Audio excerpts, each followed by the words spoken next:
I want help finding my daughter and my dad. This is Cheyanne Jessie, 25 years old, reporting to a Polk County Sheriff's Office that her 6-year-old daughter and her own father are missing. Every word of that is a performance. She knows exactly where both of them are. He said he won't be back. He said something about cancer, and then I seen that on the phone where it was the 20th. He texted going to Georgia. All I know is that they went to Georgia. They did not go to Georgia. Okay, I know, because you said there's blood in the house. There is. And you know the blood's there. Those texts were never sent from Georgia. They were sent a few feet from her own phone. In a couple of hours, a detective is going to explain to her exactly how a cell tower works, and her father and her daughter will be found in plastic totes in a neighbor's shed, 200 yards from his door. Meredith Jessie was 6, about to start the first grade. She liked Monster High movies and Barbie dolls. Her mother had made sure she owned every single one. On the morning of July 18th, 2015, that mother dressed her, packed her a bag, and drove her out to her grandfather's house. Mark Weekly was 50. He'd told the family he wanted his granddaughter to stay with him a while, that she behaved better for him. He had no idea what was about to come through his door. Neither of them would be seen alive again. By the end of that day, both were dead in Mark's living room. For nearly 2 weeks, Cheyanne went to work, paid her father's bills, and kept the story alive. Grandpa had cancer. Grandpa took the little girl to Georgia. Grandpa wasn't coming back, with texts arriving from Mark's phone to prove it. It held until the family stopped believing it and pushed her to report them missing. So she walked in and reported the 2 people she'd already killed. The deputies who went to the house noticed the one thing she couldn't spray away. What the detectives already had before a single question: 2 bodies in plastic totes in a neighbor's shed, 200 yards away, one stacked on the other. A slashed, blood-stained couch and love seat covered with bed sheets. A house bombed with roach foggers and air fresheners. A shovel in the bathtub. Mark's phone, source of the Georgia texts, inside the house the whole time. And the thing she can't see coming: a phone leaves a trail. So let's go back to the beginning of the interview. Neither one of us got to talk to you earlier, so we're going to probably ask you some questions you've already had before. But if you bear with us, we'll try to. But I'm going to start from the beginning. About how is your first name spelled? How do you spell your first name? Cheyanne. What's your birthday? 5. Sorry, I was confused with my daughters. It's August 25th, 89. And who does she live with full time? Me, but my dad was talking about maybe taking her. So this last time you dropped her off, y'all were talking about him taking her until school starts? Yeah, okay. Until she gets straight, because she behaves better for him. She has oppositional defiancy. Okay. Basically, where she has the word problem. Okay. She's actually said that the police can't touch her. And I said, yeah, they can. They're pretty powerful people. So she got better acting when she went to the doctor, and they determined that, or? Yeah, she said that I've seen this before, and we don't get a handle on it now, and she's seen some pretty worse scenarios. Watch this version of her before anything is being accused. Steady, cooperative. She has every date, every diagnosis, every doctor. Remember this. We're going to watch it come apart. I don't understand how to deal with the bipolar or child with disabilities, so I just tell my dad, well, maybe if I sign my rights away to somebody who would be able to handle her. Well, is that your dad? Yeah. When did you have this conversation with him? It was a couple days before I brought her over there. Notice what the answers are about. Almost every one is about how hard her daughter was to live with. There's a lot about the diagnoses and almost nothing about the child. How did you get here? Did y'all drive here? No, they brought me here. Oh, you rode with him here? Okay. Did you come here under arrest or anything like that? Mm-hmm. Did you come here because you wanted help, or did? I wanted help finding my daughter and my dad. And then on Wednesday, he showed you the text about, he said, does your dad have cancer? Did you know that? No, I know he had some bad spots on his back that looked cancerous. Mm-hmm. So Wednesday night you find out about your dad saying that he's going to Georgia. He said he won't be back. Okay. Would there be a reason why he would text Cody that, not you? Well, my phone's been acting funny. My dad always talks to Cody and tells Cody more things. He said that he doesn't want me to worry. Listen to how the trip keeps changing shape. Sometimes he texted Cody, sometimes her. He rented a car, or a girlfriend told her about a car. It isn't a memory she's recalling. It's a structure she's holding up, and the supports keep moving. When you drove past on Monday afterward, did his truck was there? Yeah. Did you stop? No, I mean, did you get out and go knock on the door? No. Okay. I said, okay, well, he's probably just mad at me. So you don't even stop at your dad's house after he didn't even take you. You went by there. The doctor's office. You are so concerned about your daughter that you don't make sure that she goes to the doctor. But you drive past your dad's house. He looks like he's there and he's fine and everything. But he didn't take her to the doctor. So why would you stop? Cheyanne, why wouldn't you stop? A worried mother who won't walk up to the door. That's the first thing in this room that simply doesn't fit. I have a weird suspicion that we're not going to find a raccoon in the woods by your dad's house, are we? I threw one out there. Yes. And you picked it up with what? I pulled it out with the long thing. I don't know what it's called. It's got a saw on the end of it? Yeah. And then how did you pick it up with that? And I used tongs for it. But you said you used tongs for the rats. Yeah. And then you said, oh, I didn't use the tongs for the raccoon. You see what I'm saying? It's not hard. It's not hard. I mean, what's hard for you is that you're not remembering the lies that you told. Okay? And we had guys out there smell in that garbage can. It didn't smell anything like rotten meat. This is the raccoon she says she dragged out from under the house to explain the smell. Watch the tools change in her own telling. The saw, then the tongs, then her bare hands. The smell has to be accounted for, so the props keep appearing and contradicting each other. This little show is not working. It's not a show. You're not crying. There's not one tear. Your daughter's missing. I tell you, there's blood in the house. She doesn't have her medications, and not one tear is falling from your face. So don't try to make them come out now. But I am crying. I just can't. I'm dehydrated. Do you want more water? Yes. Well, drink that out. This is the thing the detectives keep returning to, and it's the thing you noticed in the first 10 seconds. Her daughter is gone, her father is gone, and the grief never arrives. She reaches for it. She explains its absence. She never finds it. Whenever your dad's phone is being used, we're going to get all those phone records. Okay. We're also going to get all your phone records. Okay. We're also going to get all Matthew's phone records or Cody's phone records, and it's going to show you. It's going to show us everybody you're calling and texting, whether the phone call went through or not, and where you were when you made those phone calls. Or we're going to see your dad's phone in the same place your phone is, in the same place Cody's phone is. That means that those phones are near each other and together. And the only way that would be happening is if your dad was sitting next to you, texting you or calling you, and people don't do that, they turn and talk to them, right? This is the trap, and she doesn't recognize it as one. He isn't guessing. He's telling her in advance that a phone supposedly in another state will turn out to have never left her own neighborhood. An innocent person has nothing to fear from that sentence. Watch that it doesn't move her.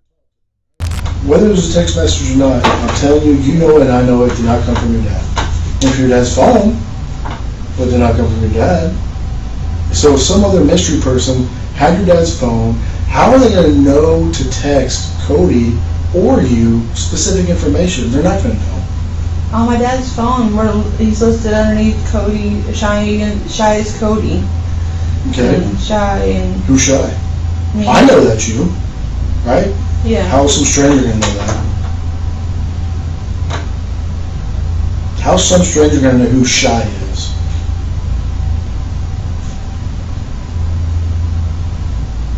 Tell me, how's some stranger going to know who Shy is? They're not, right? They're not going to know who Shy is, and they're not going to know to text Shy's Cody some specific information about going to Georgia. They're not going to know that, right? Don't you think that's impossible? I text him, "I love you, Dad," all the time from Cody's phone. What happened? I don't know. Prove to me that you're a halfway decent mother and tell me the truth. The only person who knew to sign those texts the way her father signed them was her. All I know is that when I take my medicine, I pass out, and I don't remember what happened during the time that I'm. So when did you pass out in the last week? I passed out. I've been passing out a lot when I Really? take my medicine. You passed out. I don't believe that. I have a horrible memory. I try to remember as much as I can, but that's, like, my mind just doesn't let me remember.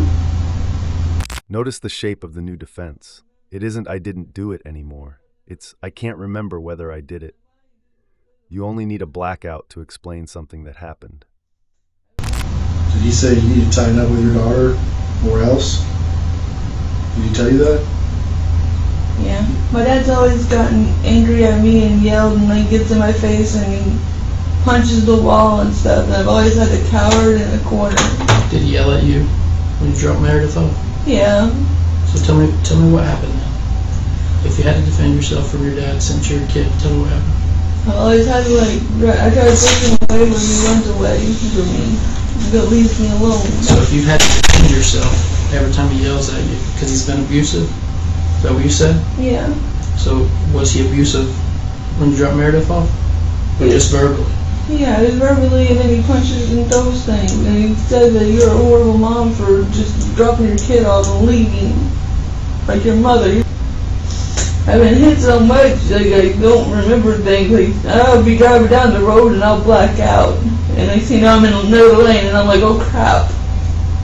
Two pressures sit on either side of this woman in her own account. A boyfriend who wanted the child gone, and a father telling her she was just like her mother. That's the motive the prosecution would later name. It is an explanation. It is not a defense. Something happened at the house. I know that. Okay? There's blood at the house. There's blood at the house. Okay? And I know you know what happened. I'm trying to find out from you. Did you go in there and find some bad stuff and you were scared and you guys covered it up and did something with them? Just tell me that. Nothing bad happened there and they got up and walked out of there on their own. So, did you go there? I don't remember. You don't remember something bad happened there? All I know is that everything looks normal. But it's not normal. Okay? The sheets that you guys put on those couches in the love seat is covering up stuff. It's covering up stuff that we saw, that you know how it got there. Okay? The sheets she called a place for Meredith to nap are, to the detectives, a cover thrown over blood. Every innocent detail in her story has a second meaning she didn't plan for. Why did you ask Cody at Walmart if he thinks a body would fit in a 55-gallon drum? Why did you ask him that? I didn't ask him. You didn't ask him that. Where did you shovel that? I don't know. There was a shovel in the bathroom when I went in there. Where was it at? There's a shovel outside. Why was there a shovel in the bathtub? Why did you ask Cody how long it would take for maggots to eat a body? I don't remember asking that. Cody has nothing to do with this. No, sir. Well, what's up with the shovel that you took out of the bathtub?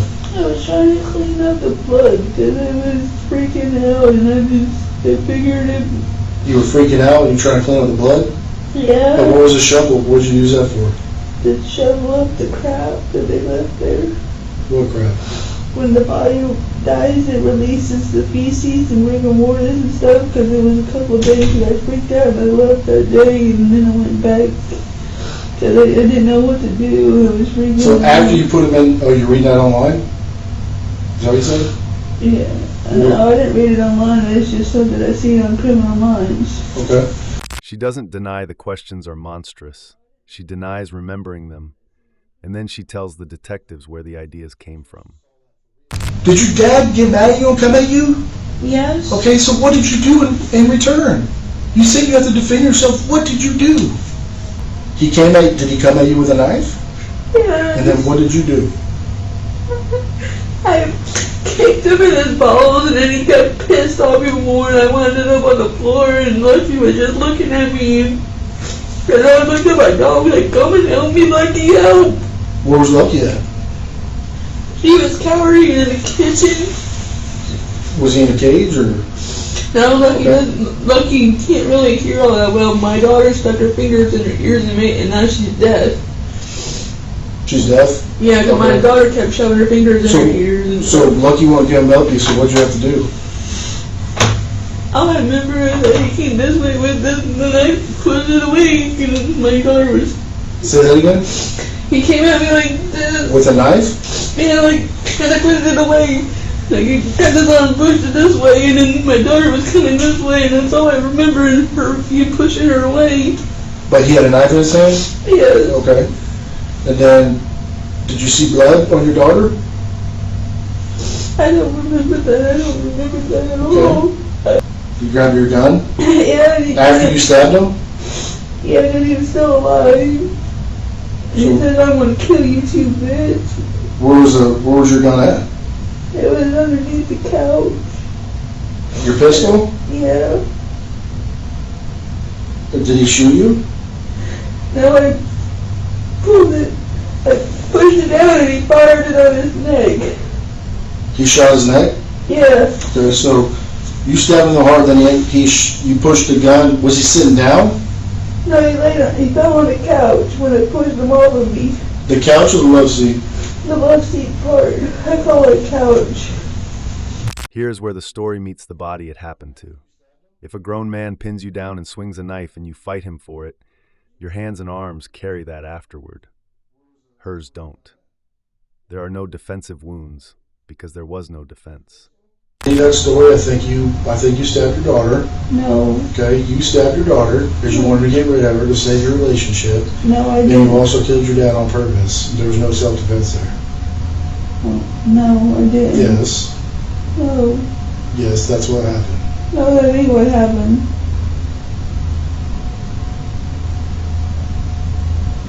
Because when you find your daughter, if her neck is sliced all the way open, you don't just run into a knife and that happens.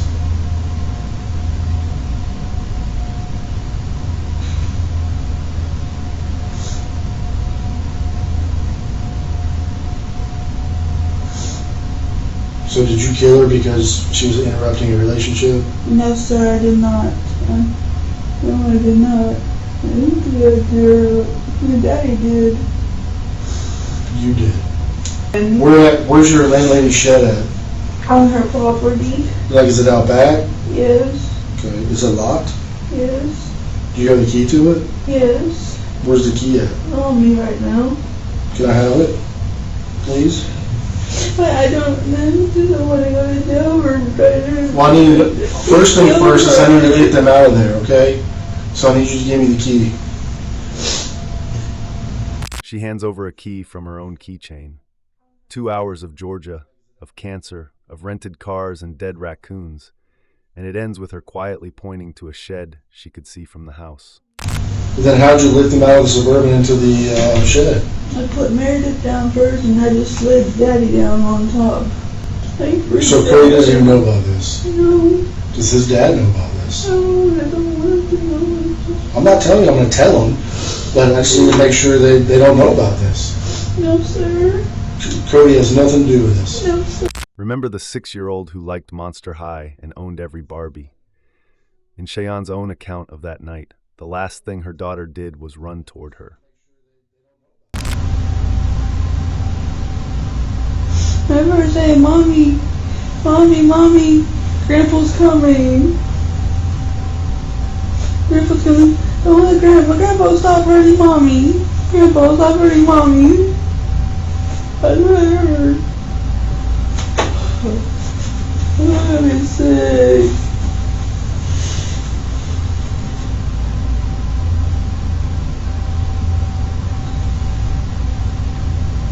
Mark Weekly had been shot 3 times and stabbed more than a dozen.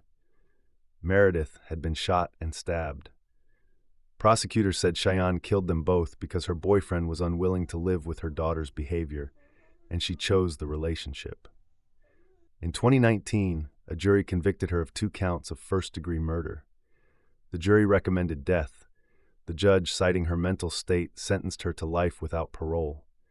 She is still serving that sentence. Subscribing now means you'll see the next one. Thank you for watching.